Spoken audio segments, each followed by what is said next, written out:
1.5 മാസം നീണ്ടുനിന്ന ജനാധിപത്യ മഹോത്സവത്തിന് കൊടിയിറങ്ങി. ഏപ്രിൽ 19 ആരംഭിച്ച വോട്ടെടുപ്പ് 7 ഘട്ടമായാണ് നടന്നത്. ഭാരതത്തിലെ ആദ്യ ലോക്സഭാ തെരഞ്ഞെടുപ്പിന് ശേഷമുള്ള ഏറ്റവും ദൈർഘ്യമേറിയ തെരഞ്ഞെടുപ്പ് പ്രക്രിയയായിരുന്നു ഇത്തവണത്തേത്.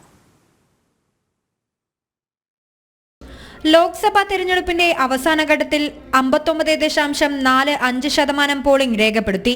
ആദ്യ 4 ഘട്ടങ്ങളിൽ 66.95%, അഞ്ചാം ഘട്ടത്തിൽ 62.2%, ആറാം ഘട്ടത്തിൽ 63.37% വോട്ട് രേഖപ്പെടുത്തി.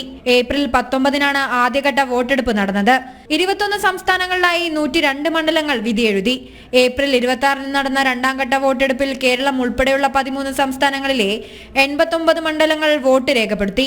മൂന്നാം ഘട്ട തെരഞ്ഞെടുപ്പ് മെയ് 7 12 സംസ്ഥാനങ്ങളിലെ 94 മണ്ഡലങ്ങളിലും മെയ് 13 10 സംസ്ഥാനങ്ങളിലെ 96 മണ്ഡലങ്ങളിലായി നാലാം ഘട്ട വോട്ടെടുപ്പും നടന്നു. 5-6 ഘട്ടങ്ങൾ മെയ് 20-25 തീയതികളിൽ പൂർത്തിയാക്കിയാണ് അവസാനഘട്ട വോട്ടെടുപ്പ് ഇന്ന് നടന്നത്. പ്രധാനമന്ത്രി നരേന്ദ്രമോദി ജനവിധി തേടുന്ന വാരണാസി മണ്ഡലത്തിലും ഇന്നായിരുന്നു വോട്ടെടുപ്പ്. 1951-52 ആദ്യ ലോക്സഭാ തെരഞ്ഞെടുപ്പിന് ശേഷമുള്ള ഏറ്റവും ദൈർഘ്യമേറിയ തെരഞ്ഞെടുപ്പ് പ്രക്രിയയായിരുന്നു ഇത്തവണത്തേത്. 44 ദിവസം കൊണ്ടാണ് തെരഞ്ഞെടുപ്പ് പ്രക്രിയ പൂർത്തിയാക്കിയത്. ജൂൺ 4 ഫലപ്രഖ്യാപനം. ലോകത്തെ ഏറ്റവും വലിയ ജനാധിപത്യ രാജ്യത്തിന്റെ ജനവിധി അറിയാൻ കാത്തിരിക്കുകയാണ് ലോകം.